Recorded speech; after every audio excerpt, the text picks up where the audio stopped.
Hello, जय हिंद। कैसे हैं आप सब? आयोग आशा करते हैं आप सब अच्छे होंगे। पिछले दिनों की मैंने जो कि लेकर चल रहा है सेशन, वह हमारी भारत की राज्य व्यवस्था का बहुत सारे हमने टॉपिक के बारे में चर्चा कर लिया है। एवं जो आज का अभी का जो टॉपिक होगा हमारा, वो होगा राज्यपाल, गवर्नर। तो देखते हैं भारत के गवर्नर जो होते हैं, राज्यपाल, उनका क्या क्या कार्य क्षेत्र होता है एवं क्या कार्य होता है। तो बढ़ते हैं आगे।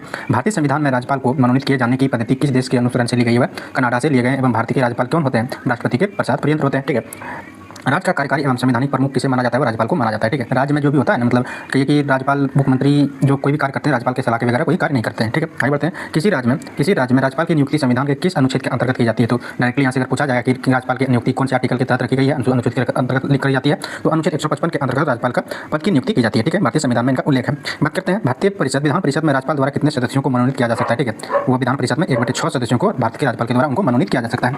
आगे बढ़ते हैं।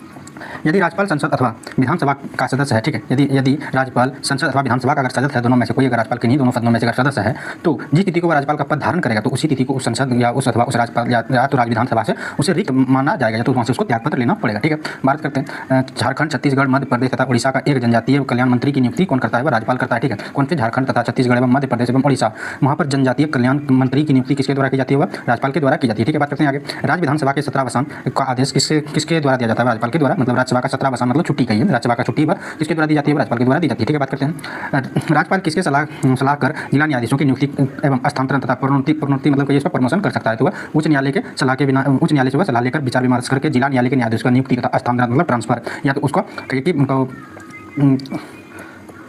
तो उनका प्रमोशन कर सकता है, वो उच्च न्यायालय से सलाह लेकर राज्यपाल करते हैं। ठीक है। राज्य के वेतन भत्ते मतलब सैलरी एंड एलोवेंस किस निधि से दिए जाते हैं? ठीक है। राज्यपाल को राज्य की संचित निधि से धन दिए जाते हैं, एवं राष्ट्रपति को भारत की संचित निधि से धन जाते हैं, देश की संचित निधि से धन दिए जाते हैं। ठीक है। डायरेक्टली अगर पूछेगा कि राज्यपाल अगर जिस राज्य का होगा उसी राज्य से संचित निधि से उसको मतलब उसको सैलरी प्रदान की जाएगी, या वेतन भत्ते एवं जो भी होगा उनका उसी से प्रदान की जाएगी। ठीक है। बात करते हैं भारत के संविधान से राज्य के राज्यपाल के विरुद्ध अभियोग चलाने का प्रावधान नहीं है। ठीक है। भारत में बात करते हैं, भारत के जितने भी राज्यपाल है उनके लिए मतलब विरुद्ध कोई राज्य कोई प्रावधान नहीं रखता है। मतलब कहिए कि उनके लिए राज्य में कोई पद से हटा नहीं सकता, उनको केवल राष्ट्रपति नियुक्त कर सकते हैं, और वही उसको प्रसाद पर्यंत से उनका इस्तीफा ले सकते हैं राष्ट्रपति। आगे बढ़ते हैं। राज्यपाल किस अनुच्छेद के अंतर्गत राष्ट्रपति के विचार के लिए किसी विधेयक को आरक्षित कर सकता है? आर्टिकल 201 के तहत बात करता है कि आर्टिकल 201 के तहत राज्यपाल किसी भी अनुच्छेद के अंतर्गत राष्ट्रपति के विचार के लिए विधेयक को आरक्षित कर सकता है। ठीक है। बात करते हैं वर्तमान में राज्यपाल के मासिक वेतन की बात करते हैं तो 3,50,000 है। ठीक है। एवं राज्यपाल किसके प्रति उत्तरदायी होता है? राष्ट्रपति के प्रति उत्तरदायी होता है। आगे बढ़ते हैं।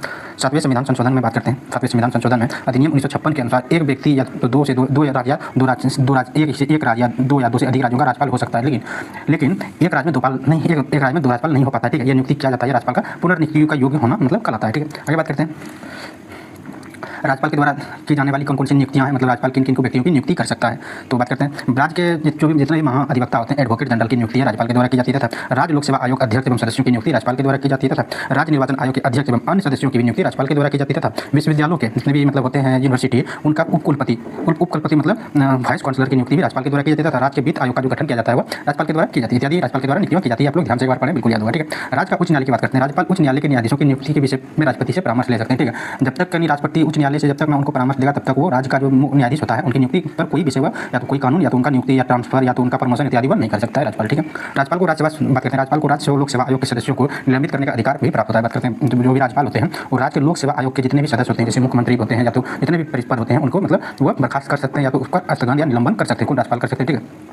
जम्मू कश्मीर की बात करते हैं। जम्मू एवं कश्मीर के उप राज्यपाल की नियुक्ति कौन करता है? वह भारत का राष्ट्रपति करता है। यहाँ कहाँ का? जम्मू एवं कश्मीर की। ठीक है। भारत में राज्यपाल बनने वाली पहली महिला अगर पूछा जाए, डायरेक्टली क्वेश्चन बनता है सरोजिनी नायडू। तथा आगे बात करते हैं राज्य विधानसभाओं में एंग्लो इंडियन की बात करते हैं। राज्य विधानसभाओं में एंग्लो इंडियन भारतीय समुदाय के लिए प्रतिनिधि प्रधान के भारत के संविधान के किस अनुच्छेद में किया गया? ठीक है। एंग्लो इंडियन के लिए आर्टिकल 133 में उसका प्रावधान किया गया है भारत के राज्य में विधानसभाओं में। आगे बढ़ते हैं राज्यपाल से संबंधित कौन कौन से अनुच्छेद है, तो देखते हैं उनका अनुच्छेद एवं प्रावधान। ठीक है। आर्टिकल जो कि कौन कौन से राज्य के राज्यपाल के संबंधित है। तो पहला आर्टिकल है जैसे कि 153 जो कि राज्य के राज्यपाल होगा, इसमें परिभाषित करता है कि किसी भी राज्य का एक राज्यपाल होगा एवं उनकी नियुक्ति राष्ट्रपति के द्वारा की जाएगी। दूसरा बात करते हैं 154 में कहा गया राज्य की कार्यपालिका का शक्ति राज्यपाल के में निहित होगा, मतलब राज्यपाल में जितने भी कार्यपालिका की शक्ति होगा वो राज्यपाल के अंदर ही निहित होगा। ठीक है। आगे बढ़ते हैं 160 में बोला जाता है कि आकस्मिक निधि या परिस्थितियों में राज्यपाल के कार्य मतलब राज्यपाल में जो कि बोला जाता है आकस्मिक निधि, जैसे कि राष्ट्रपति शासन या तो आकस्मिक परिस्थिति जैसे कि सेनावार या तो गृह युद्ध इत्यादि हो सकता है, तो उनका मतलब समाधान किसके द्वारा किया जाएगा? वो राष्ट्रपति के अनुमोदन पर राज्यपाल करते हैं। ठीक है। 161 आर्टिकल में कहा जाता है क्षमादान तथा कुछ मामलों में दंडादेश या निलंबन प्रतिहार लागूकरण राज्यपाल कर सकता है, लेकिन राज्यपाल केवल मृत्यु दंड को माफ नहीं कर सकता, लेकिन राष्ट्रपति उसको कर सकता है। आगे बढ़ते हैं 163 आर्टिकल आर्टिकल में कहता है मंत्रिपरिषद द्वारा राज्यपाल को सलाह एवं सहयोग देना अनिवार्य, ठीक है। बात करता है मंत्रिपरिषद द्वारा राज्यपाल को सलाह या सहयोग देना, ठीक है। जैसे मंत्रिपरिषद अगर कोई काम सही से नहीं कर पा रहा है या तो उसमें सक्षम नहीं है तो राज्यपाल से वो अनुमोदन ले सकता है, लेकिन राज्यपाल अगर मंत्रिपरिषद मतलब राज्यपाल अगर कोई कार्य करने में सहायता उसको चाहिए तो मंत्रिपरिषद से सलाह ले सकती है या तो नहीं भी ले सकती है, ठीक है। अब आर्टिकल 2 में कहता है कि राज्य विधानसभा द्वारा पारित विधेयकों पर राज्यपाल की अनुमति, ठीक है। एवं आर्टिकल 201 में कहता है कि राज्य विधानसभा द्वारा पारित विधेयक को राष्ट्रपति के विचारार्थ सुरक्षित रखना होता है, ठीक है। बात करता है कि जैसे कि आर्टिकल 201 में कहता है कि राज्य विधानसभा द्वारा पारित विधेयक को राष्ट्रपति विचारार्थ में सुरक्षित रख सकता है। आगे बढ़ते हैं, आर्टिकल 213 में है इनका उल्लेख राज्यपाल के और भी है, ठीक है। और 213 एवं 213 में क्या कहता है कि राज्यपाल की अध्यादेश जारी करने की शक्ति होती है, मतलब राज्यपाल को अध्यादेश जारी करने की शक्ति होती है। तथा 233 में कहता है कि राज्यपाल द्वारा जिला न्यायाधीशों को नियुक्ति की जा सकती है, ठीक है। आगे बढ़ते हैं, आगे लाइन है नीचे, सरोजिनी नायडू ने राज्यपाल को सोने के पिंजरे में निवास करने वाली चिड़िया की संज्ञा दी है। किसने दी है? सरोजिनी नायडू ने दी है, ठीक है। अगला जो चैप्टर देखते हैं वो हमारा है राज्य विधानमंडल। तो देखते हैं राज्य विधानमंडल के बारे में क्या क्या चीज़ें। राज्य विधानमंडल जो है भारत के राज्य में विधानमंडलों का सदन जो उच्च सदन के परिषद होते हैं, ठीक है। बात करते हैं जो होते हैं भारत में राज्य विधानमंडल जो होते हैं स्टेट लेजिस्लेटिव से जो होते हैं काफी उच्च सदन मतलब काउंसिल ऑफ स्टेट में कौन करता है वो विधान परिषद करता है। आगे बढ़ते हैं, राज्य के वित्तीय लेखा, ठीक है। बात के वित्तीय लेखा का मतलब नियंत्रण कौन होता है तो वह नियंत्रक एवं महालेखा परीक्षक होते हैं, मतलब सीएजी कंप्ट्रोलर ऑडिटर जनरल होता है। आगे बढ़ते हैं, राज्य के उच्च सदन विधानसभा बात करते हैं। राज्य के उच्च सदन विधान परिषद की स्थापना या समाप्ति संबंधित की विधानसभा द्वारा पूर्ण बहुमत से पारित उनको कर सकता है, लेकिन संसद द्वारा साधारण बहुमत से प्रस्ताव को द्वारा पारित की जाती है। इत्यादि चीजें दी गई। आगे बढ़ते हैं, विधान परिषद की बात करते हैं, लेजिस्लेटिव काउंसिल की बात करते हैं। विधान परिषद किसी भी साधारण विधेयक को अधिकतम कितने समय तक रोक सकती है? 4 माह तक रोक सकती है। आगे बढ़ते हैं, बात करते हैं राज्य मंत्री परिषद से संबंधित महत्वपूर्ण अनुच्छेद कौन कौन से हैं, तो इनको एक नजर ध्यान से देखते हैं और याद करने का कोशिश करते हैं। तो राज्य मंत्री परिषद से संबंधित कौन कौन से महत्वपूर्ण अनुच्छेद हैं, तो जैसे कि बात करते हैं राज्य मंत्री परिषद से निम्नलिखित में से पहला अनुच्छेद है जो कि हमारा 163 है तथा 163, 164, 166, 167 इत्यादि जो है कि राज्य मंत्री परिषद से संबंधित आर्टिकल है, एक अनुच्छेद है। जिसमें कि 163 में बात करता है कि राज्यपाल को सलाह एवं सहायता के लिए मंत्री परिषद के गठन का प्रावधान किया जा सकता है एवं मंत्रियों को उनको सलाह देना बात नहीं है, ठीक है। एवं 64 कहता है कि राज्य के मंत्रिमंडल का सामूहिक उत्तरदायित्व विधानसभा का प्रति होना चाहिए, ठीक है। बोलता है जैसे कि राज्य का जितने भी मंत्रिमंडल होता है राज्यपाल के प्रति उत्तरदायित्व होता है कि मतलब उनका सहयोग करे एवं उनके मामले में हद से बिल्कुल उनके सहयोग अनुमति के बिना ही सहयोग अनुमति से ही करे, ठीक है।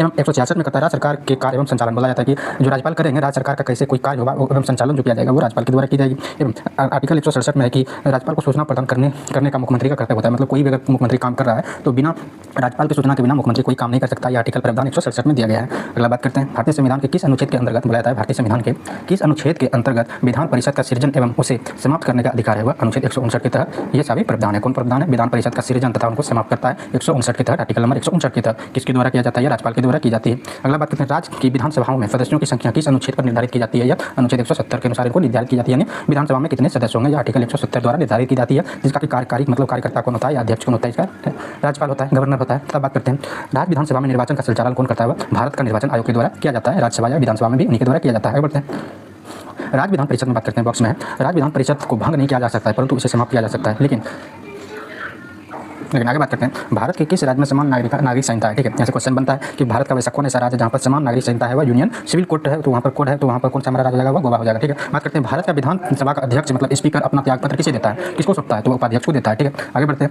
आप एक बार देखते जाइए, बिल्कुल याद होगा, ठीक है। विधानसभा में सदस्यों को निर्भरताओं से संबंधित प्रश्नों का अंतिम निर्णय किसके द्वारा लिया जाता है? वो राज्यपाल के द्वारा ली जाती है। मतलब विधानसभा में जो भी सदस्य होंगे अगर वो कोई प्रश्न करेंगे तो अंतिम निर्णय अगर लेना होगा तो बिना राज्यपाल की अनुमति के बिना नहीं ले सकती या तो निर्णय नहीं कर सकता है, ठीक है। बात करते हैं, विधानसभा का सदस्य निर्वाचित होने के लिए न्यूनतम आयु कितना होना चाहिए? 25 वर्ष होना चाहिए। एवं बात करते हैं आगे, विधानसभा के विघटन मतलब डिसोल्यूशन के पश्चात उसका अध्यक्ष अधिकतम 6 माह तक समय तक अपने पद तक बना रह सकता है। अगर राज्यसभा विघटन भी हो जाता है, विधानसभा विघटन भी होता है तो उनका जो भी अध्यक्ष होता है वो कम से अधिकतम 6 महीना तक वो अध्यक्ष बना ही रहेगा, उसका विघटन नहीं किया जाएगा, ठीक है। अगर पुनर्निर्मित अगर विधानसभा बन के तैयार होती है तो वही अध्यक्ष कार्यकारी के रूप में वह काम कर सकते हैं, या किसके अध्यादेश पर ये चीज़ें चलाई जाती है? राज्यपाल के अध्यादेश पर ये चीज़ें बताई जाती है। आगे बात करते हैं, राज्य सरकार के मंत्रियों के वेतन भत्ते एवं खंड निर्धारण किसके द्वारा किया जाता है? राज्य की विधानसभा के द्वारा ये चीज़ें किया जाता है। बात करते हैं, वर्ष 1956 में कितने पुनर्गठित राज्यों का द्विसदनीय विधानसभा है? ठीक है, वो 5 है। कितने? वर्ष 1956 में 5 द्वितीय विधानसभा का गठन किया गया था। कितने? 5 का किया गया था। आगे बात करते हैं, प्रथम महिला मुख्यमंत्री भारत के किस राज्य की बनी है? ठीक है, डायरेक्टली क्वेश्चन बनता है, मगर प्रथम महिला मुख्यमंत्री कहाँ पर बनी है पहली बार पूरे भारत में? तो कहाँ पर होगा? उत्तर प्रदेश में, ठीक है। आगे बात करते हैं, आगे भारत की पहली महिला मुख्यमंत्री सुचेता कृपलानी बनी थी, ठीक है, जो कि उत्तर प्रदेश से संबंधित है। इनका कालखंड की जो बात करते हैं 1963 से 67 के बीच में ये बनी थी, ठीक है। कहाँ पर? उत्तर प्रदेश में। नाम क्या इनका? सुचेता कृपलानी। आगे बढ़ते हैं, विधानसभा में एवं सदस्यों का संख्या देखते हैं। आंध्र प्रदेश में सदस्य का राज्य जो है संबंधित राज्य है एवं उनके सदस्य का संख्या कितने हैं? तो ध्यान से देखते हैं, आंध्र प्रदेश में 175 है, असम में 126, छत्तीसगढ़ में 90 तथा गुजरात में 182 एवं हिमाचल प्रदेश में 68, कर्नाटक में 224 देखिए, एवं मध्य प्रदेश में 230 तथा मणिपुर में 60 तथा मिजोरम में 40 तथा ओडिशा में 47। आगे बढ़ते हैं, 47 एवं राजस्थान में 200 है एवं तमिलनाडु में 234 तथा त्रिपुरा में 60 तथा उत्तराखंड में 70। देखिए, इसमें क्या पूछता है क्वेश्चन कि सबसे अधिक एवं सबसे कम कहाँ है? तो सबसे अधिक कहाँ पर होगा हमारा? कहाँ पर होगा? उत्तर प्रदेश, ठीक। उत्तर प्रदेश में कितनी है? टोटल 403 है। लेकिन सबसे कम कहाँ है? सबसे कम कहाँ है? सिक्किम में। कितनी? टोटल 32 है। इत्यादि यही इतना ही क्वेश्चन बनता है। तो बढ़ते हैं आगे, ठीक है। केंद्र शासित प्रदेशों के बारे में बात करते हैं, तो केंद्र शासित प्रदेश में दिल्ली में राज्यसभा की सीटों की संख्या कितनी है? 70 है तथा पुडुचेरी में 30 है। एवं जम्मू कश्मीर जो कि बना है मतलब 2019 में इनको जो कि मोदी सरकार के द्वारा यहाँ पर 370 आर्टिकल हटाया दिया गया है। इसमें जो कि 83 राज्यसभा की सीट है तथा 24 पीओके की टिक रखा गया है। मतलब अगर पीओके अगर हम लोग हासिल करते हैं, पीओके पर अगर कब्जा करते हैं तो वहाँ पर भी 24 सीटें प्राप्त होगी। आगे बात करते हैं उच्च न्यायालय के बारे में बात करते हैं। उच्च न्यायालय का चैप्टर है हमारा उच्च न्यायालय में हाई कोर्ट की बात करते हैं। हाई कोर्ट में क्या क्या प्रावधान है तो देखते हैं। एक इसके अंडमान निकोबार समूह की बात करते हैं। अंडमान निकोबार द्वीप समूह किस उच्च न्यायालय के अधिकार क्षेत्र में आता है, क्षेत्राधिकार में आता है तो कलकत्ता उच्च न्यायालय के क्षेत्राधिकार में आता है। कौन सा? अंडमान निकोबार। पिछले हम बात कर लिए हैं कि एक राज्य के 2 राज्यपाल नहीं हो सकते, लेकिन 2 राज्य या 2 से अधिक राज्यों का एक राज्यपाल हो सकता है। तो उसी तरह अंडमान निकोबार जो है कोलकाता उच्च न्यायालय के क्षेत्राधिकार के अंतर्गत आते हैं। कौन से आते हैं, किनके अंतर्गत आते हैं? वो कोलकाता न्यायालय के अंतर्गत आते हैं। ठीक, बात करते हैं उच्च न्यायालय के न्यायाधीशों के वेतन और भत्ते। बात करते हैं उच्च न्यायालय के वेतन और भत्ते किस निधि से दिए जाते हैं? वो राज्य की संचित निधि से दिए जाते हैं। ठीक है, उच्च न्यायालय के एवं राज्यपाल को भी दिए जाते हैं। ठीक है, उच्चतम न्यायालय के निर्णय से पूर्व किस उच्च न्यायालय ने, ठीक है देखिए, सर्वोच्च न्यायालय जो था उच्चतम न्यायालय के निर्णय से पूर्व किस उच्च न्यायालय ने यह निर्णय दिया था कि एक ही बार में 3 तलाक कहने से तलाक होना गैर कानूनी है। ये किस न्यायालय ने ऐसा कहा था? वो इलाहाबाद उच्च न्यायालय ने ऐसा किया था, जो कि सर्वोच्च न्यायालय ने इसको रद्द कर दिया। ठीक है, इस्लाम धर्म से संबंधित अगर कोई व्यक्ति एक बार में 3 तलाक बोलता तलाक तो वह तलाक समझा जाता था। ठीक है, जो कि ये इलाहाबाद न्यायालय के द्वारा यह प्रस्तुत किया गया था, जो कि उच्च न्यायालय यानी जो कि सुप्रीम कोर्ट के द्वारा इसको रद्द कर दिया गया। ठीक है, आगे बात करते हैं न्यायाधीशों को हटाने से कौन सी प्रक्रिया में 3 सदनीय समिति होती है। ठीक है, जैसे न्यायाधीश को हटाया जाता है राज्य के मतलब जो कोर्ट होते हैं उनसे, अगर राज्य न्यायालय से अगर कोई भी न्यायाधीश को हटाना होता है तो कौन से 3 सदस्य समिति होते हैं। जिसकी भारत के मुख्य न्यायाधीश को अगर CJI को उच्च न्यायालय के लिए कोई भी अन्य वरिष्ठ न्यायाधीश उसको हटा सकता है। ठीक है, एवं उच्च न्यायालय का मुख्य न्यायाधीश के द्वारा उसको हटा सकता है एवं एक प्रख्यात अधिवक्ता के द्वारा भी उनको हटाया जा सकता है। कौन से न्यायाधीश? जो कि राज्यसभा के जो कि मुख्य न्यायाधीश होते हैं। ठीक, बात करते हैं आगे एक उच्च न्यायालय का न्यायाधीश अपना त्यागपत्र किसको देता है? वो राष्ट्रपति को देता है। तथा उच्च न्यायालय के न्यायाधीशों का सेवानिवृत्ति मतलब छुट्टी होने की आयु कितनी होती है? 62 वर्ष या 6 वर्ष या 62 वर्ष। ठीक है, आगे बढ़ते हैं। सॉरी 5 वर्ष या 62 वर्ष। आगे बढ़ते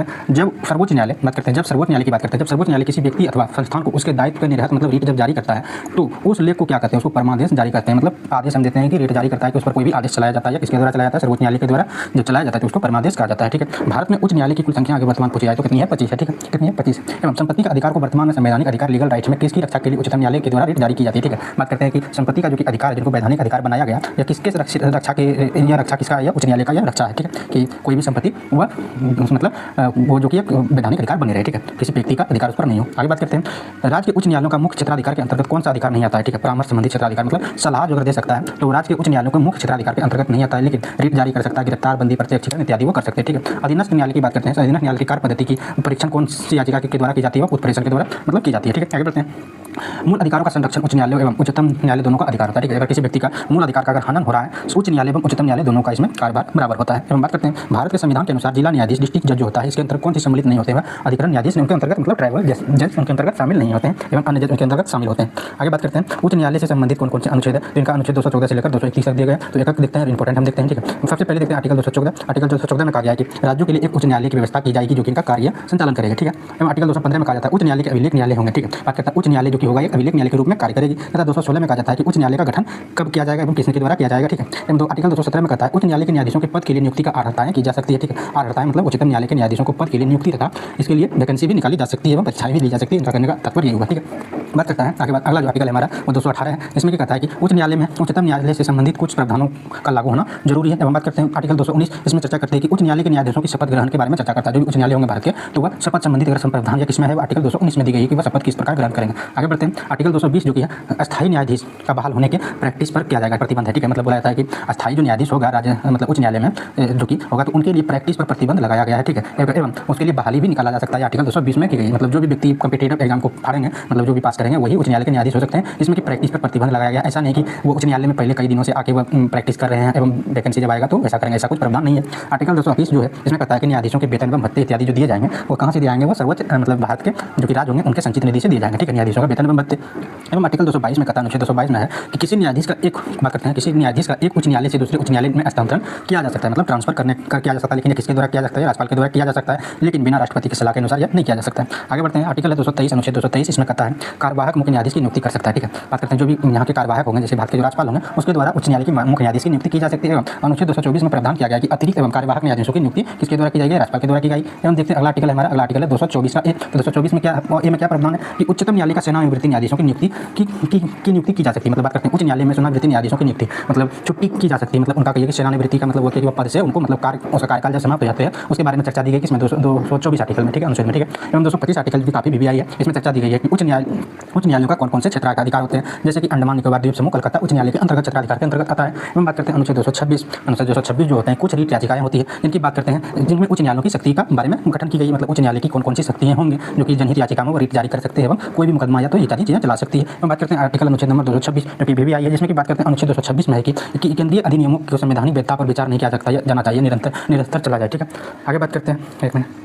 अगला अनुच्छेद जो हमारा है वो अनुच्छेद अगला हमारा है 127 में क्या प्रावधान है राज्यपाल के उच्च न्यायालय के संबंधित, वो उच्च न्यायालय की सभी अधीनस्थ न्यायालयों पर अधिरक्षण की शक्तियां अध्यारोपित करती है। मतलब इसका समझिए कि उच्च न्यायालय में जो कि सभी अधीनस्थ जो न्यायालयों की शक्तियां होगी है वो सभी पर अधीनस्थ शक्तियां जो कि बराबर होगी, मतलब जितने भी वहाँ के उच्च न्यायालय के अधीनस्थ कार्यकाल मतलब कार्यालयों में जो भी काम कर रहे होंगे। ठीक है, हम बात करते हैं 228 में जो कि उच्च न्यायालय में कुछ मामलों में हस्तांतरण भी हो सकता है, जो कि हस्तांतरण की बात करता है उच्च न्यायालय अगर कभी जरूरत पड़ा तो उनका एक जगह से दूसरे जगह उच्च न्यायालय का ट्रांसफर भी हो सकता है। 228 में इसका प्रावधान किया गया है। 228 में ये बोला गया है ए में कि राज्य अधिनियमों की संवैधानिक वैधता से संबंधित प्रश्नों का विस्तार के लिए विशेष प्रावधान निरस्त की जा सकती है। देखिए, राज्य विधान परिषद की संवैधानिक वैधता से संबंधित अगर कोई प्रश्न है तो उसके विस्तार के लिए विशेष प्रावधान रखा गया है। अगर स्पेशल राज्य में अगर कोई चीज़ें विवंडित चल रही है तो उसके लिए अगर कोई प्रश्न है तो उसके लिए प्रावधान अलग के करके उसका निपटारा की जा सकती है। ठीक है, किसमें क्या है 28 के ए में। ठीक है, 229 में जो कि है आर्टिकल 200 अनुच्छेद 229 में है वो पदाधिकारी तथा सेवक एवं उच्च न्यायालयों के व्यय के बारे में चर्चा है। जैसे कि जितने भी पदाधिकारी हैं या तो सेवक है उच्च न्यायालय के उन पर जो खर्च होते हैं उनके बारे में प्रावधान एवं चर्चाएं दी गई है। आर्टिकल नंबर अनुच्छेद नंबर 229 के तहत उनकी चर्चा एवं अनुच्छेद नंबर 230 के तहत यह है कि उच्च न्यायालयों का जो कितना क्षेत्राधिकार होगा एवं किन किन क्षेत्रों में वह विस्तारित रह सकते हैं, किन अपने अंदर किन राज्यों को अपने अंदर ग्रहित कर सकते हैं, कानून बना सकते हैं, उनके लिए आर्टिकल 230 में दी गई है। एवं 231 अनुच्छेद में यह दी गई है कि 2 या 2 से अधिक राज्यों के लिए एक साझे उच्च न्यायालय की स्थापना की जा सकती है। इसकी डायरेक्टली इसको इंपोर्टेंट कीजिएगा। ये आर्टिकल नंबर 231 में यह प्रावधान है कि 2 या 2 से अधिक राज्यों के लिए एक साझे न्यायालय हो सकती है। ठीक है, ये काफी इंपॉर्टेंट है। आगे बात करते हैं, इसमें दिया है उच्च न्यायालयों के न्यायाधीशों को पेंशन तथा भारत की संचित निधि से दिए जाते हैं। ठीक है, उच्च न्यायालय के न्यायाधीशों को पेंशन भारत की संचित निधि से दिया जाता है। आगे बढ़ते हैं, उच्च न्यायालय के पीठ एवं अवस्थित क्षेत्राधिकार। देखिए कौन भारत में देखते हैं, भारत में जो कि उच्च न्यायालय हैं उनके अंतर्गत कौन कौन से क्षेत्राधिकार है एवं उच्च न्यायालय वह कहाँ पर है। जैसे कि कोलकाता जो कि हमारा है जिसकी स्थापना की बात करते हैं 1862 में कोलकाता उच्च न्यायालय का गठन किया गया था, जिसमें कि कार्य क्षेत्र इनका कौन कौन सा पश्चिमी बंगाल एवं अंडमान निकोबार द्वीप समूह जो कि कलकत्ता में है, जो कि कलकत्ता में कहाँ पर है, कलकत्ता पोर्ट ब्लेयर के अखंड द्वीप पर यह अवस्थित है, मुख्य पीठ हुआ इन पर। ठीक है, आगे बात करते हैं मुंबई उच्च न्यायालय। इनकी स्थापना 1862 एवं 1862 में मद्रास में। देखिए 1862 में 3 उच्च न्यायालय का गठन किया गया था, कोलकाता, मुंबई, मद्रास एवं इनका जो कि क्षेत्र है देखते हैं मुंबई का कौन कौन सा क्षेत्र आता है मुंबई उच्च न्यायालय के अंतर्गत, तो वो हो गया महाराष्ट्र, दादर, नागर व नगर हवेली तथा दमन व दीव एवं गोवा। देखिए गोवा इसके अंतर्गत आता है, मुंबई उच्च न्यायालय के क्षेत्राधिकार के अंतर्गत आता है। जिसमें कि अगर खंडपीठ की बात करते हैं, खंडपीठ वो कौन सा हो गया, देखिए जो कि टापू प्रदायित क्षेत्र है, मतलब उन पर नेशनल लॉ लागू रहता है। तो जैसे मुंबई, नागपुर, पणजी व औरंगाबाद में खंडपीठ है। ठीक है, अगर इनके क्षेत्र की बात करें डायरेक्टली मुख्य पीठ या खंडपीठ, जैसे कि डायरेक्टली वो कहाँ पर अवस्थित है, तो वो मुंबई, नागपुर एवं पणजी व औरंगाबाद में क्षेत्र में अवस्थित है। अगर कर्नाटक की बात करते हैं उनका मद्रास में बात करते हैं, मद्रास उच्च न्यायालय का गठन 1862 में की गई थी। तमिलनाडु व पुडुचेरी में स्थित है, जो कि मद्रास में जो कि तमिलनाडु व पुडुचेरी का क्षेत्र इसमें आता है, क्षेत्राधिकार इस पर होता है, जो कि मद्रास में अवस्थित है। मद्रास यानी कर्नाटक का क्षेत्र है। ठीक है, वर्तमान में इसको कर्नाटक बोला जाता है, पौराणिक इतिहास में इसको मद्रास के नाम से जाना जाता था, जो ब्रिटिशों का शासन क्षेत्र था। ठीक है, अगला बात करते हैं कर्नाटक जो कि है उनका स्थापना 1884 में की गई थी। कर्नाटक उच्च न्यायालय का जो कि कर्नाटक राज्य में स्थित है एवं इसका मुख्यालय केंद्र कहाँ पर है, बेंगलुरु में है। एवं इलाहाबाद जो कि है 1866 में इसकी स्थापना की गई थी, जो कि वर्तमान उत्तर प्रदेश में है। इसका क्षेत्र कौन सा है, इलाहाबाद एवं लखनऊ के खंडपीठ। देखिए लखनऊ भी जो है उनका वो क्षेत्र उसी में पड़ता है। ठीक है, पटना जो बात करते हैं बिहार में, देखिए इंपॉर्टेंट कर लीजिएगा इसको, पटना। ठीक है, पटना जो है पटना उनको इंपॉर्टेंट कर लीजिएगा, सॉरी एक मिनट, पटना जो है पटना को इंपॉर्टेंट कर लीजिएगा। पटना उच्च न्यायालय का गठन पूछा जाए तो 1916 में, यह बिहार में है, जो कि पटना में अवस्थित है। ठीक, एवं जम्मू कश्मीर के उच्च न्यायालय की बात करते हैं तो 1928 में इसकी स्थापना की गई थी, जिसका कि अगर क्षेत्र बात करते हैं तो कहाँ पर है, जम्मू व लद्दाख का क्षेत्र में अवस्थित है तथा श्रीनगर व जम्मू में यह बनाया गया है। ये मतलब भवन कहाँ पर स्थित है, ये बारे में खंडपीठ की बात करता है। तथा मध्य प्रदेश की स्थापना अगर पूछा जाए, मध्य प्रदेश उच्च न्यायालय की स्थापना तो 1966 में की गई थी। इनका क्षेत्र कौन सा है, पंजाब, हरियाणा तथा चंडीगढ़। पंजाब व हरियाणा उच्च न्यायालय के अंतर्गत आता है, जो कि चंडीगढ़ में इनकी स्थापना मतलब कार्यकारी क्षेत्र है। ठीक है, बात करते हैं गुवाहाटी जो कि 1948 में इसकी स्थापना की गई थी। एवं असम, नागालैंड, मिजोरम तथा अरुणाचल प्रदेश में इनका कार्य क्षेत्र रहता है। गुवाहाटी, कोहिमा, इम्फाल जो मणिपुर की राजधानी इम्फाल तथा अगरतला का खंडपीठ है। ठीक है, इत्यादि इनके अंतर्गत आता है। एवं उड़ीसा मुख्य उच्च न्यायालय का गठन पूछा जाए तो 1948 में की गई थी। 49 में राजस्थान का की गई थी, जो कि उड़ीसा एवं राजस्थान क्षेत्र आता है। उड़ीसा में कटक में अवस्थित है तथा राजस्थान की जोधपुर जो कि उदयपुर खंडपीठ में अवस्थित है। आगे बढ़ते हैं, अगला जो स्टेट है हमारा वो है केरल। केरल में देखते हैं, केरल उच्च न्यायालय का गठन कब किया गया था। केरल उच्च न्यायालय का गठन 1956 में किया गया था, जो कि केरल व लक्षद्वीप इसके कार्य क्षेत्राधिकार में आते हैं, जो कि एर्नाकुलम में यह अवस्थित है। अगला जो राज्य हमारा गुजरात है। गुजरात है कौन कौन से हमारे, तो गुजरात की स्थापना कब की गई थी, 1960 में, जो कि गुजरात में अवस्थित है तथा अहमदाबाद में अवस्थित है। बात करते हैं दिल्ली में। दिल्ली में 1966 में, देखिए इंपॉर्टेंट करिएगा, दिल्ली उच्च न्यायालय का। ठीक है, दिल्ली उच्च न्यायालय का गठन कब किया गया था, 1966 को किया गया था। ठीक है, इसमें कौन से क्षेत्र आते हैं, दिल्ली आते हैं, इनका खंडपीठ कहाँ पर अवस्थित है, दिल्ली में है। अगला बात करते हैं हिमाचल प्रदेश। हिमाचल प्रदेश की स्थापना 1967 में की गई थी, जो कि हिमाचल प्रदेश खंडपीठ इसमें अंदर आता है एवं शिमला में अवस्थित है। ठीक है, अगला जो कि 17वां उच्च न्यायालय का जो गठन किया गया था 1975 में किया गया था, जो कि वर्तमान सिक्किम में अवस्थित है एवं गंगटोक में यह बिल्डिंग बनाई गई है एवं खंडपीठ है। ठीक है, एवं छत्तीसगढ़ जो कि 18वां उच्च न्यायालय जिनका स्थापना 2000 में, टोटल 3 उच्च न्यायालय का गठन किया गया। कौन कौन सा, छत्तीसगढ़, उत्तराखंड तथा झारखंड, जिसमें कि इनका कार्यक्षेत्र यही क्षेत्र है। तथा खंडपीठ की बात करते हैं तो छत्तीसगढ़ का बिलासपुर है एवं उत्तराखंड का नैनीताल एवं झारखंड की रांची में अवस्थित है खंडपीठ। तथा मेघालय 2013 में देखिए 3 राज्यों का गठन किया गया था, 3 राज्यों के उच्च न्यायालय का जो कि मेघालय, मणिपुर तथा त्रिपुरा जो कि उन्हीं राज्य में अवस्थित है। तथा खंडपीठ की बात करते हैं तो मेघालय का कहाँ शिलांग है तथा मणिपुर का इम्फाल में तथा त्रिपुरा का अगरतला में यह अवस्थित है। खंडपीठ तेलंगाना एवं आंध्र प्रदेश 2019 में किया गया था एवं इनका क्षेत्र यही है जो कि हैदराबाद एवं अमरावती में अवस्थित है। तो बात करते हैं इसमें अंदर दिया गया विशेषताएं कुछ है कि 7 केंद्र शासित प्रदेश विभिन्न राज्यों के उच्च न्यायालय के अंतर्गत आते हैं। ठीक है, जितने भी सात जो है जितने भी 7 केंद्र शासित प्रदेश हैं वो ऐसा नहीं कि उनका पर्सनल उच्च न्यायालय है, ऐसा नहीं, वो विभिन्न राज्यों के अंतर्गत आते हैं। जैसे कि हम बात करते हैं 6 उच्च न्यायालय इलाहाबाद व बॉम्बे, गुवाहाटी, मध्य प्रदेश, मद्रास और राजस्थान खंडपीठ के अंतर्गत आता है, जिसमें कि केवल कर्नाटक उच्च न्यायालय के अंतर्गत कौन कौन से आते हैं तो वह कौन सा हमारा है बंगलुरु की 2 सर्किल खंडपीठ तथा धारवाड़ तथा गुलबर्गा इत्यादि किसमें आता है, केरल कर्नाटक के अंतर्गत आता है, कर्नाटक के खंडपीठ के अंतर्गत आता है। आगे बढ़ते हैं। निवारक निरोध जो होता है कि मतलब प्रिवेंट डिटेंशन की बात करते हैं। निवारक निरोध अधिनियम के अंतर्गत एक व्यक्ति के को बिना मुकदमा चलाए कितने समय तक उसको बंदी रख सकता है तो 3 माह तक रख सकता है, यानी शक के आधार पर। ठीक है, यह उच्च न्यायालय का ये प्रावधान दिया जाता है, उच्च न्यायालय के द्वारा ये प्रावधान पारित किया गया। उच्च न्यायालय में कार्यवाही लंबित होने की दशा में, अगर उच्च न्यायालय में कार्यवाही विलंबित या लंबित होने की दशा में लागू की जाती है तथा प्रतिषेध भी प्रोविजन 20 के अंतर्गत लागू की जाती है। ठीक है, बात करते हैं इलाहाबाद उच्च न्यायालय का गठन 1866 में किया गया एवं उच्च न्यायालय के अधीनस्थ न्यायालय एवं सैन्य न्यायालय शामिल है। ठीक है, उच्च न्यायालय के अंतर्गत अधीनस्थ न्यायालय एवं सैन्य मिलिट्री कोर्ट भी इसके अंतर्गत शामिल होते हैं। एवं उच्च न्यायालय की प्रथम महिला अगर पूछा जाए न्यायाधीश कौन है, अन्ना चांडी कौन है, अन्ना चांडी तथा प्रथम महिला मुख्य न्यायाधीश पूछा जाएगा तो लीला सेठ है, कौन सा है, लीला सेठ। तो इत्यादि हमारा इंपॉर्टेंट है, सबको चीज़ें याद रखिएगा। तो अगला चैप्टर हम देख लेते हैं वो हमारा केंद्र राज्य संबंध, तो काफ़ी इंपॉर्टेंट चैप्टर है ये, तो हमारे साथ आप बने रहे केंद्र राज्य संबंध। ठीक है, अगला जो चैप्टर है हमारा वो है केंद्र राज्य संबंध। काफी एग्जाम पॉइंट ऑफ व्यू से यहाँ से क्वेश्चन बनते हैं, तो कोशिश करते हैं हम इसमें वीवीआई लगाने का। ठीक है, बात करते हैं फुल रिवीजन इसको करते हैं। जैसे कि भारत का संघीय शासन की बात करते हैं, भारत की संघीय शासन प्रणाली किस देश के संविधान से लिया गया है, वो कनाडा से लिया गया है। ठीक है, वीवीआई कीजिएगा इसको। ठीक है, आगे बात करते हैं कनाडा के संविधान से प्रेरित करता है एवं किस सूची के विषय में केंद्र राज्य व सरकारों दोनों का कानून बना सकती है। समवर्ती सूची जो होगा वो केंद्र राज्य एवं राज्य सरकार दोनों पर कानून बना सकती है। एवं केंद्र सरकार का संबंध किस अनुसूची से है, देखिए 7वीं अनुसूची में मतलब जो कि शासन प्रशासन को 3 क्षेत्रों में बांटा है, एक केंद्र सरकार, दूसरा राज्य सरकार, तीसरा समवर्ती मतलब केंद्र सूची, राज्य सूची तथा समवर्ती सूची में बांटा गया, जो कि 7वीं अनुसूची में इसका प्रावधान दिया गया है।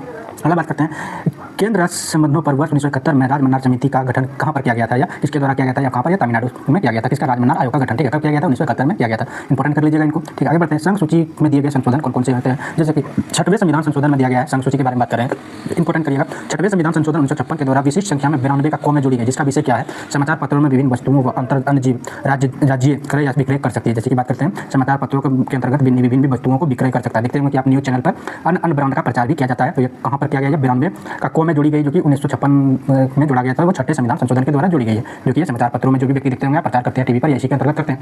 अगला बात करते हैं वीवीआई कर लीजिएगा। 7वां संविधान संशोधन की बात करते हैं तो 7वां संविधान संशोधन में 7वां संविधान संशोधन जो कि 1956 में हुआ है, जिसके द्वारा विशिष्ट संख्या में 33 का लोप। ठीक है, 33 का लोप किया गया। इसका विषय क्या है, 33 का लोप का विषय है केंद्र के उद्देश्य के लिए संपत्ति का अधिग्रहण एवं केंद्र सरकार संपत्ति का अधिग्रहण कर सकती है एवं इसे संघ सूची से हटाकर समवर्ती सूची में रखा गया है। जैसे भी आप देखते होंगे कि दोनों इंपॉर्टेंट कर लीजिएगा। ठीक है, जैसे कि आप देखते हैं हमारे गाँव या घर के आसपास से रेलवे लाइन या तो नेशनल हाईवे गुजरता है, तो वह सरकार जब चाहे अपने मन से हुआ सबकी जमीन हड़प के बाद बना लेती है, क्योंकि राज्य सरकार का उस पर आदेश नहीं होता है कि आप यहाँ से सड़क ले जा सकते हैं या नहीं ले जा सकते हैं। इस पर कोई विषय का कानून नहीं है, क्योंकि समवर्ती विषय का सूची है। अगला बात करते हैं 42वें संविधान संशोधन। एग्जाम पॉइंट ऑफ व्यू से 2-3 बार यहाँ से क्वेश्चन बन चुका है, जब बिहार पुलिस दरोगा के संबंधित है, काफी इंपॉर्टेंट। जैसे कि इनका बात करते हैं 42वां संविधान संशोधन विशिष्ट दो बार इसमें किया गया, जो कि 2 के कौमे से जुड़ी गई है, जो कि इसका संबंधन किसी राज्य के सशस्त्र बलों की नियुक्ति से है। जैसे कि केंद्र में राज्य मतलब सशस्त्र बल की नियुक्ति करना बात करते हैं, जैसे कि कोई भी केंद्र सरकार के द्वारा सशस्त्र बल का नियुक्ति किया जाएगा, मतलब कोई सेना छावनी बनाया जाएगा, इसमें प्रावधान किया गया 42वां संविधान संशोधन में किया गया है। 46वां संविधान संशोधन को अंडरलाइन करिएगा, एवं important exam point of view है। 46वां संविधान संशोधन जो कि 1982 में किया गया, जिसके द्वारा विशिष्ट संख्या में 92 के खौ में इसको जोड़ी गई है, आर्टिकल 92 के खौ में जोड़ी गई। इसका संबंध जो है अंतरराज्यीय व्यापार या वाणिज्य के दौरान होने वाले माल पारेषण तथा कर से यह मतलब बुलाया था कि जितने भी मतलब कोई भी ट्रांसपोर्टेशन होता है उस पर टैक्स हम लोग ले सकते हैं। 1982 में जो कि 46वें संविधान संशोधन आर्टिकल 19 का 92 का खौ में इसे प्रावधान रखता है। अगर बात करते हैं 88वें संविधान संशोधन, इसको अंडरलाइन कर लीजिएगा और इनको संबंधित इसको याद रखने की कोशिश करिएगा। जिसमें कहा गया 88वें संविधान संशोधन 2003 में जो किया गया, जिसमें विशिष्ट संख्या में 92 का गोद जोड़ी गई है, जिसका संबंध सेवा कर से है, जो कि है सर्विस टैक्स, जैसे कि सेवा कर जो भी होता है, जो भी सरकारी नौकरी में रहते हैं उससे टैक्स ग्रहण किया जाता है। कौन से आर्टिकल के तहत या 92 का गौ में इसका प्रावधान रखा गया, जो कि 88वें संविधान संशोधन 2003 के अंतर्गत ये प्रविष्टि रखी गई है। आगे बढ़ते हैं क्षेत्रीय परिषद की बात करते हैं। क्षेत्रीय परिषद का सृजन किसके माध्यम से किया जाता है, संसदीय कानून के द्वारा क्षेत्रीय परिषद का गठन किया जाता है, मतलब रीजनल काउंसिल का गठन किया जाता है। आगे बात करते हैं अंतरराज्यीय परिषद, इंटर स्टेट काउंसिलिंग का संबंध किस अनुच्छेद से है, डायरेक्टली याद रखिएगा 263 से है। वीवीआई करिएगा, ठीक है, वीवीआई करिएगा इसको, ठीक है, किसको 263 को। आगे बात करते हैं रेडियो या दूरदर्शनों के लिए विज्ञापनों पर कर कौन लगाता है, राज्य सरकार के द्वारा। जितने भी टीवी या मीडिया पर जो टैक्स लगता है समाचार पत्रों पर, राज्य सरकार के द्वारा टैक्स लगाई जाती है। एवं बॉक्स में आर्टिकल 249 उनको याद करने की कोशिश करिएगा, ठीक है। भारतीय संविधान का अनुच्छेद 249 में राज्य सूची स्टेट लिस्ट के विषयों पर संबंध संसद की विधायी शक्तियों से संबंधित है। विधायी शक्तियों से संबंधित कौन सा, इसको समझते हैं। राज्य सूची में जितने भी विषय या संसद की नियुक्तियां होगी, यह आर्टिकल 249 में नियुक्ति की गई है। आगे बढ़ते हैं, आगे अगला हम देखते हैं, अगला हमारे केंद्र तथा राज्यों के माध्यम से शक्तियों का विभाजन की अनुच्छेद के अंतर्गत आता है। जैसे कि केंद्र तथा राज्यों का विभाजन जो पूछा जाएगा, शक्तियों का विभाजन, वो आर्टिकल 245 तथा 246 में इसका प्रावधान डायरेक्टली किया गया है, ठीक है, अंडरलाइन करिएगा और याद करने का कोशिश रखिएगा इसको, ठीक है। अगला बढ़ते हैं, अंतर्राष्ट्रीय परिषद का पदेन अध्यक्ष कौन होता है, वो प्रधानमंत्री होता है अंतर्राष्ट्रीय परिषद का, जो कि उच्च न्यायालय के अंतर्गत अंतर्निहित नहीं होते हैं। अगला बात करते हैं, संघ द्वारा संघ द्वारा कौन सा कर लगाया जाता है, मतलब संघ सरकार के द्वारा कौन सा कर वसूला जाता है वह राज्यों में बांटा जाता है। जैसे कृषि जो टैक्स होता है, कृषि आय से अतिरिक्त आय जो आता है वो केंद्र सरकार के द्वारा वसूला जाता है एवं विशेष राज्यों को, जो भी गरीब राज्य हैं उनको बांटा जाता है। जैसे कि आप लोग देख सकते होंगे, राशन बिल जो भारत सरकार के द्वारा 2029 तक फ्री कर दी गई है, ये पूरे भारत से वसूला जाता है। लेकिन जो बिहार हमारा जैसे पिछड़ा राज्य है तो यहाँ पर दी जा रही है, लेकिन ऐसा नहीं है कि तमिलनाडु पिछड़ा राज्य है या तो गुजरात है तो वहाँ पर दी जा रही है, ऐसी वहाँ पर कोई व्यवस्था नहीं है। लेकिन वसूला जाएगा पूरा देश से, लेकिन दिया जाएगा कोई विशेष राज्य को, जो कि संघ सूची के विषय में चर्चा करती है। ठीक है, आगे बात करते हैं सरकारी आयोग का गठन कब किया गया। इंपॉर्टेंट कर लीजिएगा इसको, अंडरलाइन कीजिएगा इसको।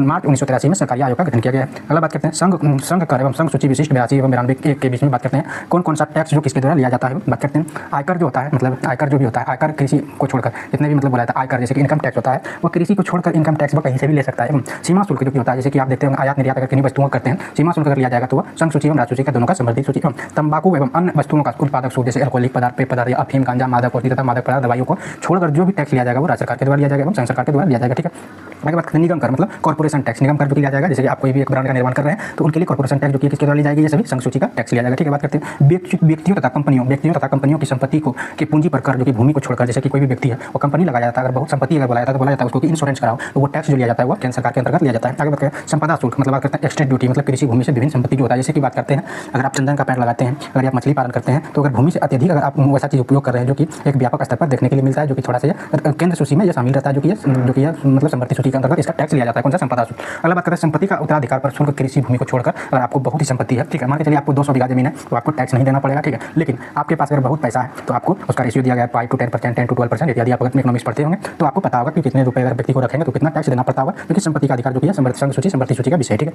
आगे बात करते हैं रेल समुद्र वायु मार्ग ले जाने वाले जितने भी टैक्स होते हैं एवं यात्रियों का टैक्स जो कि टर्मिनल टैक्स होता है तथा रेलगाड़ियों एवं भाड़ों का टैक्स जो लिया जाता है केंद्र सरकार के द्वारा ली जाती है। ठीक है, आगे बात करते हैं स्टॉक एक्सचेंज तथा वायदा बाजार, जैसे कि फ्यूचर मार्केट, जैसे कि बोलिए कि स्टॉक एक्सचेंज, जैसे कि आप देखते हैं कि प्लेटफॉर्मिंग, गेमिंग जितने भी होते हैं या तो ट्रेडिंग होते हैं, तो ये सभी चेक जो कि होते हैं संघ सूची के द्वारा इन पर टैक्स दिए जाते हैं। ठीक है, आगे बात करते हैं स्टाम्प शुल्क। स्टाम्प शुल्क कौन होता है? स्टाम्प शुल्क मतलब स्टाम्प ड्यूटी, जो भी अगर स्टाम्प जैसे कि आप अगर स्टाम्प देखिए, स्टाम्प शुल्क वह शुल्क होता है जैसे कि अगर आप भूमि या संपत्ति खरीदते हैं तो स्टाम्प पेपर देते होंगे कि 10,000 में आता है, अगर आप अपने नाम से अगर करवाते होंगे एग्रीमेंट तो उसका बहुत पैसा लिया जाता है। तो ये स्टाम्प शुल्क जो कि केंद्र सरकार के अंतर्गत रखा जाता है। एवं समाचार पत्रों के क्रय विक्रय तथा उसमें प्रकाशित विज्ञापनों पर जो भी टैक्स लगता है, जैसे कि देखते होंगे कि समाचार पत्र जैसे न्यूज़ चैनल चल रहा है उस पर देखते होंगे टीवी या बिल्डिंग या कंपनी कोई चीज़ों का प्रचार देखने के लिए मिलता है, जो कि संघ सूची के द्वारा इनका टैक्स लिया जाता है। ठीक है, एवं बात करते हैं समाचार पत्रों में विभिन्न वस्तुओं का क्रय विक्रय के बारे में हम बात कर लिए। ठीक है, क्रय बिक्री भी करेंगे तो ये भी संघ सरकार के द्वारा लिया जाएगा। एवं माल के पारेषण पर कर, ठीक है, अंतर्राष्ट्रीय व्यापार अगर करेंगे तो आपको ये संघ सूची के अंतर्गत इनका टैक्स लिया जाएगा। एवं सेवाओं पर कर, ठीक है, अगर आपको नौकरी है तो इन पर भी टैक्स लिया जाएगा, कब किसके अनुसार लिया जाएगा, या केंद्र सरकार के द्वारा ली जाएगी। इत्यादि चीज़ हम देख लिए हैं संघ सूची से संबंधित कौन कौन से टैक्स लिए जाते हैं संघीय सरकार के द्वारा।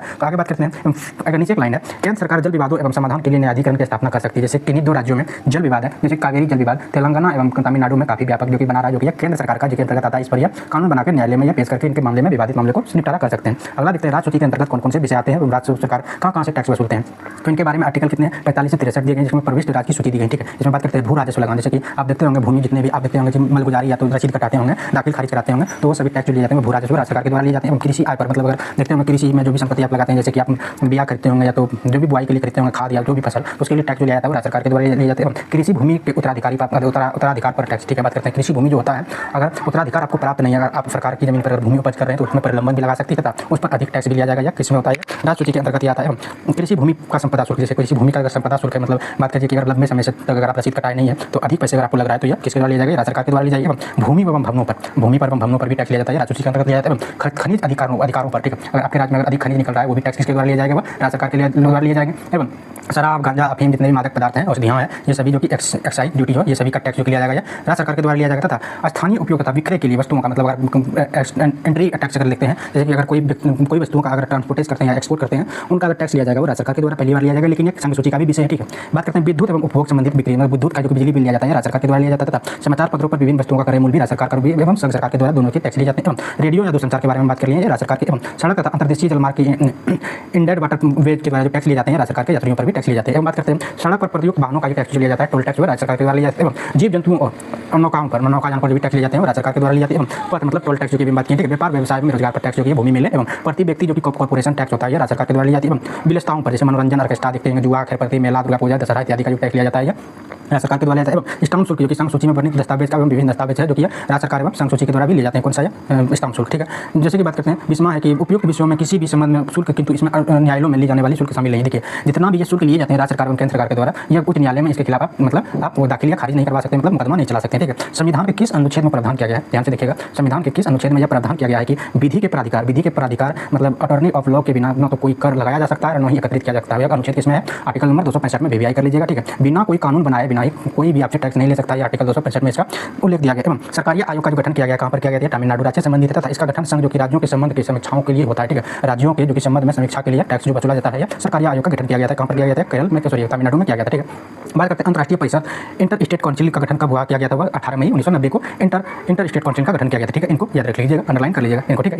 इंटर स्टेट ऑफ काउंसिल का गठन 18 मई 1990 को किया गया था, ठीक है। आगे बढ़ते हैं, आगे देखते हैं आयोग एवं समितियां कौन कौन से होते हैं, मतलब कमीशन एंड कमेंटेशन कौन कौन से होते हैं। ये केंद्र राज्य संबंधों पर विचार करने के लिए समय समय पर विभिन्न आयोग एवं समितियों का गठन भी किया जाएगा। जैसे किया गया है कि राजमन्ना आयोग जो कि किया गया था वो तमिलनाडु राज्य से संबंधित है, जो कि डीपी था पीवी मन्नार आयोग की अध्यक्षता में किया गया था, जो कि 1959 में किया गया था, ठीक है। दूसरा जो कि सरकारी आयोग जो कि 1983 में किया गया था, रंजीत सिंह सरकारिया की अध्यक्षता में किया गया। प्रशासनिक सुधार आयोग 1966 में किया गया, कौन सा, मोरारजी देसाई की अध्यक्षता में। एवं शीतलवाड़ आयोग जो कि एमजी शीतलवाड़ की अध्यक्षता में किया गया था, एमसी शीतलवाड़ की अध्यक्षता में किया गया था 1996 में, जो कि एमजी शीतलवाड़ की अध्यक्षता में। पुंछी आयोग का काफी इंपॉर्टेंट, पुंछी आयोग का गठन जो कि मदन मोहन पुंछी की अध्यक्षता में की गई थी 2007 में। देखिए जितने भी आयोग का गठन हुआ है अभी तक, इनसे संबंधित एक बार आप देख लीजिएगा और याद रखने का कोशिश करिएगा, डायरेक्टली क्वेश्चन यहाँ से बनता है। आगे बढ़ते हैं, केंद्र राज्य संबंधों को विषय के रूप में प्रसंग इम्यून सिंपल का संबंध किया गया है। वित्तीय मामलों में राज्य केंद्र पर नियंत्रण प्रसंग स्थापित कर सकता है। आगे बढ़ते हैं, अनुच्छेद की बात करते हैं।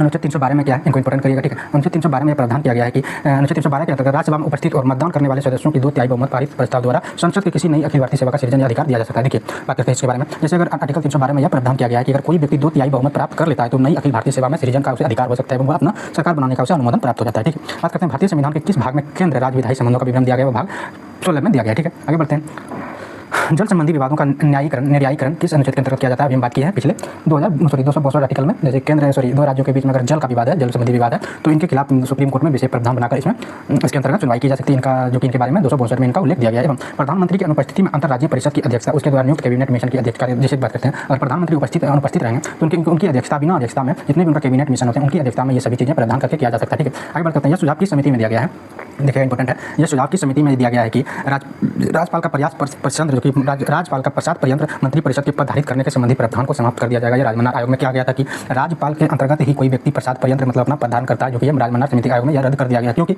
राज्यपाल का जो पद होता है वो स्वयं एक होता है, पश्चात पर्यंत का पद होता है, ठीक है। एवं बात करते हैं भारतीय संविधान में संघ और राज्यों का प्रशासनिक संबंधों का उल्लेख किस अनुच्छेद में किया गया, 256 से लेकर 263 में किया गया है। आगे बढ़ते हैं, अंतर्राष्ट्रीय परिषद मतलब इंटर स्टेट काउंसिल की बात करते हैं, ठीक है। इंपॉर्टेंट कर लीजिएगा, इसको अंडरलाइन करिएगा, ठीक है। अंतर्राज्यीय परिषद में के गठन का प्रावधान किस अनुच्छेद में किया गया है, वर्णित किया गया है, 263 में किया गया है। आगे बढ़ते हैं, अनुच्छेद 262 के अंतर्गत प्रदत्त शक्तियों का प्रयोग संसद द्वारा नई बोर्ड अधिनियम 1956 तथा अंतर्राष्ट्रीय जल विवाद अधिनियम 1956 पारित किया गया तथा जल विवाद अधिनियम 1956 के अंतर्गत केंद्र सरकार ऐसे विवादों का समाधान करने के लिए न्यायाधिकरण की स्थापना कर सकती है। इत्यादि चीजें हम देख लिए। एवं आगे बढ़ते हैं, इसमें नीचे लाइन दी गई है, तत्कालीन प्रधानमंत्री विश्वनाथ प्रताप सिंह की अध्यक्षता में अंतर्राष्ट्रीय परिषद की प्रथम बैठक जो कब की गई थी, वह 10 अक्टूबर 1990 को की गई थी। आगे बढ़ते हैं, आगे देखते हैं, हमारा संघ राज्य एवं बात करें, इनके बारे में हम चर्चा कर लिए हैं, ठीक है। इसके बारे में एक बार हम और देख लेते हैं, प्रमुख कौन कौन से आर्टिकल है, जैसे कि विधायी संबंध के अंतर्गत कौन कौन से आर्टिकल आते हैं। आर्टिकल 245 में क्या प्रावधान है, देखते हैं, एक बार कलर चेंज कर लेते हैं, एक मिनट। अनुच्छेद 245 में यह प्रावधान किया गया है कि संसद और राज्य विधायिका के द्वारा बनाए गए कानून का विस्तार कर सकती है, ठीक है। संसद जो भी है, राज्य में विधायिका के द्वारा जो भी कानून बनाया गया है उसमें संसद उनका विस्तार कर सकता है। एवं आर्टिकल 246 में यह प्रावधान किया गया है कि संसद और राज्य के विधायिका द्वारा बनाए गए विषय मामलों पर कानून बना सकता है। तथा आर्टिकल 247 में प्रावधान है कुछ निश्चित अतिरिक्त न्यायालयों का गठन हेतु संसद की शक्ति है, संसद को यह शक्ति है कि अतिरिक्त 25 न्यायालय उच्च न्यायालय इसके अंतर्गत अतिरिक्त उच्च न्यायालय का गठन कर सकता है। एक शक्ति किसको प्रावधान है, यह संसद को प्रावधान है। तथा आर्टिकल 249 में प्रावधान है कि संसद द्वारा राष्ट्र हित में राज्य सूची के विषय किसी भी विषय पर विधान के निर्माण हेतु राज्यपाल के द्वारा किया जा सकता है, रख सकता है। देखिए इसको समझते हैं, संसद द्वारा राष्ट्र हित में, संसद के द्वारा किसी भी राज्य का राष्ट्र हित में किया गया कोई भी विषय या प्रावधान निर्माण हेतु राज्यसभा का पहल पे उसे रख सकता है एवं संसद के पटल पर रख के इनको कर सकता है। इनको अंडरलाइन कर लीजिएगा, ठीक है। 249 को एवं 250 के बारे में बात करता है, इसमें आपातकाल के दौरान राज्य सूची के किसी भी विषय पर विधि निर्माण संसद की शक्ति होती है। इनको भी अंडरलाइन करिएगा, इंपॉर्टेंट करिएगा कि जैसे यहाँ से पूछा जाएगा कि आपातकाल के दौरान कोई भी विधि निर्माण कौन कर सकती है, तो वह कौन कर सकती है, कौन कर सकती है, वह संसद कर सकती है। आगे बढ़ते हैं, अनुच्छेद 251 में यह दिया गया है 249 और अनुच्छेद 250 के अधीन संसद द्वारा निर्मित जितने भी विधि होते हैं या असंगत होने की स्थिति में राज्य विधि आयोग की वरीयता दी जाती है। मतलब जितने भी ये विधि का निर्माण करेंगे आर्टिकल 251, 49 या 250 में, तो जो भी ये विधि का आयोग का निर्माण करेगा जो कि इनको को यह राज्य मानने के लिए इनमें बाधित नहीं होगा। एवं आर्टिकल नंबर 252 की बात करते हैं, इंपोर्टेंट कर लीजिएगा इनको, ठीक है। आर्टिकल नंबर 252 में जो इसमें दिया गया 2 या 2 से अधिक राज्यों के लिए उसकी सहमति के विधि बनाने के संसद की शक्ति और उस विधि के किसी भी अन्य राज्य के द्वारा अंगीकृत किया जाएगा, ठीक है। बात करते हैं कि जब अगर 252 के अंतर्गत 2 या 2 से अधिक राज्यों के लिए उनकी सहमति के बिना अगर संसद शक्ति बनाती है तो उस विधि को किसी भी अन्य सरकार के द्वारा अंगीकृत किया जा सकता है। मतलब अगर संसद बना दिया है, ऐसा नहीं है कि जिसका केंद्र में सरकार है तो वही लागू कर देगा, ऐसा कुछ नहीं है। अगर वो विधि बना दिया है तो कोई भी सरकार उसको लागू कर सकता है, जो कि राज्य इसमें बाधित नहीं होगा। इंपोर्टेंट कर लीजिएगा आर्टिकल नंबर 252। आर्टिकल नंबर 253 अनुच्छेद नंबर 253 में बोला जाता है अंतर्राष्ट्रीय करारों को प्रभावित बनाने के लिए विधायी निर्मित करने की संसद के पास शक्ति होती है। देखिए अंतर्राष्ट्रीय करार जो भी होता है, करारों को प्रभावी बनाने के लिए मतलब जो भी कानून होता है अंतर्राष्ट्रीय, वो विधान किसके अंतर्गत निर्मित किए जाते हैं, वो शक्तियों को किसके अंतर्गत नहीं है ये संसद में नहीं था, ठीक है। आर्टिकल नंबर देखते हैं 254। आर्टिकल नंबर 254 में प्रावधान है कि संसद द्वारा बनाई गई विधि और राज्य विधानमंडलों द्वारा बनाई गई विधियों की असंगति की स्थिति में संसद द्वारा बनाई गई विधि का प्रभावी होगा, ठीक है। बात करते हैं आर्टिकल नंबर 255 जिसमें सिफारिश की गई है कि सिफारिशों एवं पूर्व मंजूरी के बारे में अपेक्षाओं को केवल प्रक्रिया के विषय में मानना है, इस आधार पर उसे खारिज न करना होगा। देखिए इसको समझते हैं आर्टिकल नंबर 255 कि सिफारिश जो भी करेगा संसद उसमें पूर्व मंजूरी के मतलब बिना पूर्व मंजूरी किसी भी व्यक्ति के बिना उच्च न्यायालय के बिना भी पूर्व मंजूरी के उस पर कोई भी विषय पर कानून या आधार को वह खारिज नहीं कर सकता है। मतलब कानून तो बना सकता है लेकिन अगर खारिज करने की बात आए तो बिना उच्च न्यायालय के परामर्श के बिना कोई भी कानून को संसद खारिज नहीं कर सकती। देखते हैं प्रशासनिक संबंध, हम देख लिए विधायी संबंध, अब देख लेते हैं प्रशासनिक संबंध जो दिया गया है राज्यों से संबंधित, ठीक है। राज्य संबंध में दिया गया, ठीक है। उसमें बात करते हैं उसमें आर्टिकल नंबर अनुच्छेद नंबर 256 इसमें दिया गया निर्मित विधि के अनुपालन को सुनिश्चित करने के लिए संघ के द्वारा राज्यों का निर्देश दिया जाना और राज्य को बाध्य नहीं किया जाएगा। देखिए जैसे बात करते हैं कोई भी विधि बनाया जाएगा तो राज्य को मतलब सूचना दिया जाएगा, इसमें राज्य को सूचना दिया जाएगा लेकिन राज्य इसमें बाधा नहीं डालेगा, जो कि आर्टिकल नंबर 256 में इनका अनुमोदन दिया गया है। आर्टिकल नंबर 257 में बात करता है कि संघ की कार्यपालिका शक्ति के प्रयोग के लिए साथ साथ राष्ट्रीय सामाजिक महत्व संचार संसाधनों का निर्माण और संरक्षण के संदर्भ में संघ का राज्य पर नियंत्रण होगा। आर्टिकल नंबर 258 जो इंपोर्टेंट है काफी, देखिएगा ध्यान से इनको एक नंबर एवं वीवीआई करिएगा, ठीक है। आर्टिकल नंबर 258 में दिया गया कुछ मामलों में संघ द्वारा राज्यों की शक्ति का प्रदान करने का अधिकार है। देखिए कुछ मामलों में कानून बना सकती है राज्य, लेकिन जब संघ उसको कानून मतलब अधिकार देगा तब कौन से आर्टिकल के तहत, आर्टिकल नंबर 258 के तहत देगा तब, ठीक है। कुछ मामलों में संघ के द्वारा राज्यों की शक्ति प्रदान करने का एवं सूची संघ बनाने का अधिकार देता है। आगे बात करते हैं अनुच्छेद नंबर 258 का कोआ, इनको भी अंडरलाइन कीजिएगा 58 का कोआ। इसमें दिया गया है कि राज्य द्वारा केंद्र व कार्य मतलब राज्य द्वारा केंद्र को कार्य सौंपने की शक्ति होती है, ठीक है। राज्य किसी भी कोई भी कार्य को केंद्र को सौंप सकता है एवं आर्टिकल नंबर 258 का ही अगर पूछा जाएगा तो वह केंद्र राज्य को सौंप सकता है, लेकिन 58 कोआ के अनुसार राज्य भी केंद्र को कार्य सौंप सकता है। देखिए ये दोनों अपने आप में काफी महत्वपूर्ण है, ठीक है। अगला देखते हैं अनुच्छेद नंबर 260 इसमें की बात करते हैं भारत से बाहर के क्षेत्र में संबंध में संघ के अधिकार के बारे में बात करता है। देखिए भारत के बाहर में जो भी संघ जिसमें कि हमारा जो अखंड भारत हुआ है जैसे कि पीओके का क्षेत्र है, इसके बारे में चर्चा किसमें की गई 260 में की गई। हम बात करते हैं 261 में सार्वजनिक कार्य के लिए अभिलेख और न्यायिक कार्रवाई की जा सकती है। देखिए सार्वजनिक कार्य के लिए अभिलेख के बिना अगर कोई कार्रवाई की जाएगी तो उसको रद्द किया जाएगा, आर्टिकल नंबर 261 में किया गया। हम आर्टिकल नंबर 262 की बात करते हैं तो उसमें अंतर्राज्यीय नदी के विवादों को हल कर सकता है, न्यायाधिकरण कर सकता है, कौन कर सकता है, संसद कर सकता है न्यायालय की उपस्थिति में। एवं आर्टिकल नंबर 263 में यह है कि अंतर्राष्ट्रीय परिषद का गठन करेगा। अगला बात करते हैं जो इंपोर्टेंट है इंपोर्टेंट लगवा देते हैं, ठीक है। अगला बात करते हैं आर्टिकल नंबर हम देख लेते हैं अब जो कि हम देख लिए जैसे विधायी संबंध में, प्रशासनिक संबंध में, अब वित्तीय संबंध में बात कर लेते हैं, ठीक है। अनुच्छेद नंबर 265 में बोला जाता है कि विधि के प्राधिकरण के बिना करों का आरोपण नहीं किया जाएगा। देखिए बिना कोई नियम बनाए बिना 265 आर्टिकल नंबर के अंतर्गत कोई भी नियम बनाए बिना आप कोई भी टैक्स या कर नहीं ले सकते हैं किसी भी मामले में कहीं भी। 265 में ये सभी प्रावधान दिए गए हैं। 256 में यह प्रावधान दिए गए हैं कि भारत और राज्यों के संचित निधि और लोक लेखा के बारे में चर्चा दी गई। आर्टिकल नंबर 267 में बात करता है कि आकस्मिक निधि के बारे में चर्चा करता है कि यह राज्य के पास आकस्मिक निधि जो भी होगा या कहाँ पर खर्च किए जाएंगे। आर्टिकल नंबर 268 में बात की गई कि केंद्र द्वारा लाए गए परंतु राज्यों का एकमात्र एवं विनियोजित कर होगा, ठीक है। केंद्र द्वारा लाए गए जो भी टैक्स होगा वो राज्यों का एकत्रित एवं विनियोजित टैक्स होगा। अगला बात करते हैं अनुच्छेद नंबर 270 जिसमें प्रावधान दिया गया संघ द्वारा लाए गए संग्रहित किंतु राज्यों के बीच में वितरित किया जा सकता है। देखिए केंद्र द्वारा जो भी संघ द्वारा लाए गए जो भी कानून होगा उसे राज्यों में वितरित कर सकता है। आर्टिकल नंबर 270 तथा 271 के बारे में बात करते हैं। इसमें दिया गया कुछ निश्चित चुंगी जो भी टैक्स होते हैं भूमि टैक्स को चुंगी टैक्स कहते हैं कर पर केंद्र सरकार द्वारा लगाए गए अतिरिक्त प्रभाव होता है। एवं 274 के अंतर्गत बोला जाता है कि राज्यों के हित में संबंधित कराधान वाले विधायकों के संदर्भ में अंतर्राष्ट्रीय राष्ट्रपति की अनुमोदन प्राप्त करना आवश्यकता है, ठीक है। प्रधानमंत्री आवश्यक है। आर्टिकल नंबर 275 में बात करते हैं कि आर्टिकल नंबर 275 में कुछ राज्यों के एवं संघ का अनुदान जो प्रदान करेगी वह केंद्र सरकार प्रदान करेगी। आर्टिकल नंबर 275 के अंतर्गत कार्यपालिका के पदेन हस्ताक्षर के बाद यानी प्रधानमंत्री के पदेन हस्ताक्षर के बाद एवं उस पटल को प्रधानमंत्री जो रखेंगे संसद के पटल पर रखेंगे जो कि इस पर राष्ट्रपति की अनुमोदन प्राप्त किया जाएगा तभी वह कुछ राज्यों को संघ से अनुदान उनको प्रदान की जा सकती है। तथा 276 में आर्टिकल में बात करते हैं व्यवसाय व्यापार और रोजगार पर टैक्स जो कि 276 में लगाए जाते हैं। 280 अनुच्छेद के अंतर्गत राष्ट्रपति द्वारा प्रत्येक 5वें वर्ष की संपत्ति पर वित्त आयोग का गठन किया जाएगा। देखिए प्रत्येक 5 वर्ष की संपत्ति होती है व्यक्तियों का उन पर विभिन्न प्रकार की टैक्स या कोई भी मंजूरी प्रदान करने के लिए नियम बना सकती है। आर्टिकल नंबर 282 के अंतर्गत एवं 283 के अंतर्गत बोला जाता है कि संचित निधि जो होता है आकस्मिक निधि को लोक लेखा जमा धनराशियों की अभिरक्षण जो करेगा या संघ सूची का विषय मतलब कौन कर सकता है इनका रक्षण इसके बारे में विषय एवं आर्टिकल नंबर 285 में बात करता है कि संघ की संपत्ति को राज्य के कराधान से छूट पाने का प्रावधान दिया गया। एवं अनुच्छेद नंबर 246 में दी गई कि वस्तुओं की बिक्री पर कर के अध्यारोपण के विषय में निर्वर्धन दिया गया। एवं आर्टिकल नंबर 287 में दी गई कि पानी और बिजली संबंधों में राज्यों द्वारा कराधान यानी टैक्स की दशाओं में क्या क्या छूट दी जाएगी। एवं आर्टिकल नंबर 289 में बात करता है कि राज्यों की संपत्ति और आय के संघ का कराधान में छूट किस प्रकार दी जाएगी इत्यादि चीजें इसमें दी गई। आगे देखते हैं नीचे एक लाइन है केंद्र राज्य संबंधों में सुधार हेतु प्रशासनिक सुधार आयोग जो कि 1966 में राजमंडल आयोग का गठन किया गया तमिलनाडु राज्य तथा 1959 में आनंदपुर फाइव प्रस्ताव रखा गया था जो कि 1973 में तथा बात करते हैं सरकारी आयोग 1983 में तथा पूंची आयोग 2007 में गठन किया गया। इनको आप थोड़ा सा डीपली पढ़ लीजिएगा तो आपको याद हो जाएगा इत्यादि हम देख लिए। अगला जो देखेंगे हमारा आपात उपबंध होगा। आज के लिए हम काफी चीजें देख लिए अगर वीडियो ठीक है। अगला हम देखते हैं अगर आपको कंटेंट अच्छा लगा तो लाइक शेयर सब्सक्राइब जरूर करें और वीडियो को लाइक करें। मिलते हैं अगले वीडियो में, तब तक के लिए धन्यवाद। जय हिंद।